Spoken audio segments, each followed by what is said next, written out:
Welcome back to my channel MS sister 2.0। আবারও চলে এলাম নতুন একটা বড় ব্লগ ভিডিও নিয়ে। ভিডিওটা জানতে হলে দেখতে হলে সঙ্গে থাকো। চলো দেখো, এখানে আমার মাসি চুল বেঁধে দিচ্ছে ওকে। ও যেমন বলেছে তেমনই চুলটা বেঁধে দিচ্ছে। মেহেন্দি কম পড়ে গেছে যেহেতু সবাইকে করে দিতে হয়েছে একটা প্যাকেট দিয়ে। হ্যালো সবাই, আমাকে একটু সাপোর্ট করো। আমি নিউ ব্লগার রঞ্জিতা হালদার 7274। আমার ইউটিউব চ্যানেল আছে, যদি ভালো লাগে একটু লাইক কমেন্ট সাবস্ক্রাইব করে দেবে। সবাই একটু সাথে। এই যে দেখো, এখন রাধা রানীর হেয়ারটা করা হচ্ছে। এখানে তোমার হচ্ছে কি ফ্লাওয়ার দিয়েছে, আর এগুলো কিন্তু আর্টিফিশিয়াল। তো দেখো, ও হাফ রেডি হয়ে ঠাকুরকেও রেডি করাচ্ছে। তারপরে কি আর হয় দেখতে থাকো। তো সবার লাস্টে দেখো তিলক কাটা হচ্ছে, আর একটা ছোটো মাসি হাতের ফুল পরিয়ে দিচ্ছে, আর এক ছোটো মাসি আলতা পরাচ্ছে। এখানে মামি কোমর বন্ধনী পরিয়ে দিচ্ছে।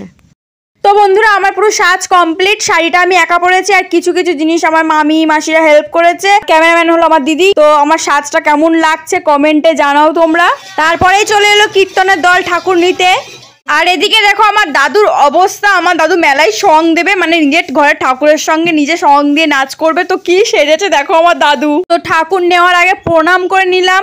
তো বড়মামি নিল কৃষ্ণ ঠাকুর, আর এদিকে বড়মামা ঠাকুর দিচ্ছে দুজনের কোলে। আমার দিল রাধা, মামির দিল কৃষ্ণ। তো দেখো ঠাকুর চলে এলো মেলায়। মেলায় 3 পাক ঠাকুরকে ঘুরিয়ে দেখানো হবে। তো রাধাকৃষ্ণ দেখছে মেলায় কত সুন্দর দোকান বসছে। তারপরে ঠাকুর চলে গেল স্টেজে। তো তারপরে দেখো সঙ্গের দলরা আমার বোনকে টেনে নিয়ে ওর সাথে নাচ করছে। তারপরে আমি আর মাসি চলে গেলাম নাচ করতে।